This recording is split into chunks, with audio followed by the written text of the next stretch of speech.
जय हिंद जोहार।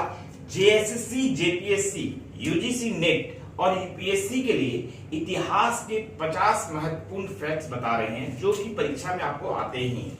ये सारी प्रतियोगिता परीक्षा में सबसे एक महत्वपूर्ण फैक्ट्स के रूप में पूछा जाता है कि केंद्रीय विधानमंडल में भगत सिंह और बटुकेश्वर दत्त ने कब बम को फेंका था।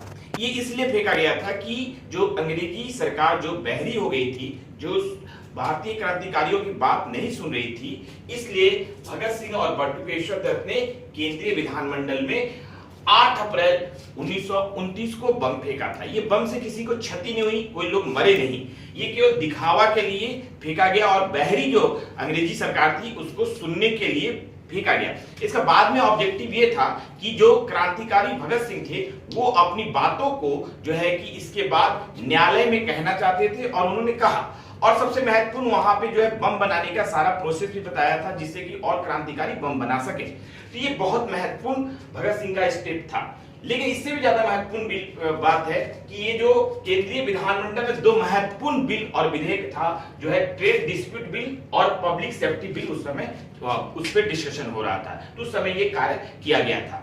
दूसरी बहुत महत्वपूर्ण बात है कि भगत सिंह जो है पहला बार जब बम फेंक रहे थे इसी में केंद्रीय विधानमंडल में, तो इंकलाब का नारा दिया।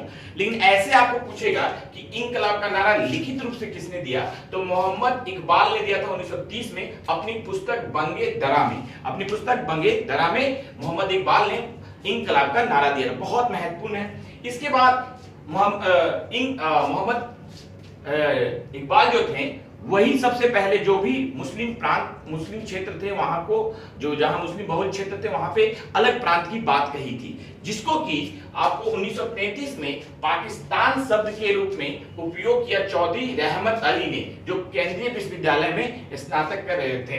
तो ये जो मुस्लिम बहुल प्रांत था इसकी संकल्पना सबसे पहले मोहम्मद इकबाल ने की थी और इसका नाम जो है पाकिस्तान शब्द के रूप में आपको चौधरी रहमत अली ने 1933 में किया था, 33 में। ये बहुत महत्वपूर्ण फैक्ट है। अब जिसके लिए आपको फांसी दिया गया था भगत सिंह और बटुकेश्वर दत्त और भगत सिंह और सुखदेव और राजगुरु को, वो था बात लाहौर षड्यंत्र केस। लाहौर षड्यंत्र केस के सिलसिले में 23 मार्च 1931 को फांसी दिया गया था इन तीनों को, भगत सिंह, सुखदेव और राजगुरु को। इसीलिए 23 मार्च को जो है शहीद दिवस मनाते हैं। आपको जो है इसलिए फांसी दिया गया था, ये लाहौर षड्यंत्र केस है। लाहौर में जो है वहां के अंग्रेज अधिकारी सैंडर्स की हत्या की थी 1929 में भगत सिंह, राजगुरु और सुखदेव ने। ये बहुत महत्वपूर्ण है, इसीलिए इनको जो है कि आपको फांसी दिया गया था। और एक बहुत महत्वपूर्ण है कि ये सैंडर्स की हत्या क्यों किया गया था, इसलिए किया गया था कि 1928 में साइमन कमीशन भारत में आया था, भारत के लिए कानून बनाने के लिए, अधिनियम बनाने के लिए। लेकिन इसमें सभी लोग श्वेत थे, इसलिए इसको श्वेत कमीशन भी बोला जाता है। इसके विरोध में लाहौर में लाला लाजपत राय की जो है पुलिस के डंडों से सर में चोट लगने से, आपको पुलिस की लाठियों से सर में चोट लगने से मृत्यु हो गई। हालांकि लाला लाजपत राय ने बोला था कि जिस तरह से पुलिस की लाठियां मेरे सर पे पड़ रही हैं, उसी तरह एक एक लाठी जो है अंग्रेजी सरकार के कील के रूप में होगी और अंग्रेजी सरकार को ये ध्वस्त कर देगी। ये बहुत महत्वपूर्ण बात है। तो इसके बाद हम लोग देख रहे हैं कि आपको साइमन कमीशन का विरोध किया गया। साइमन कमीशन कब आया था?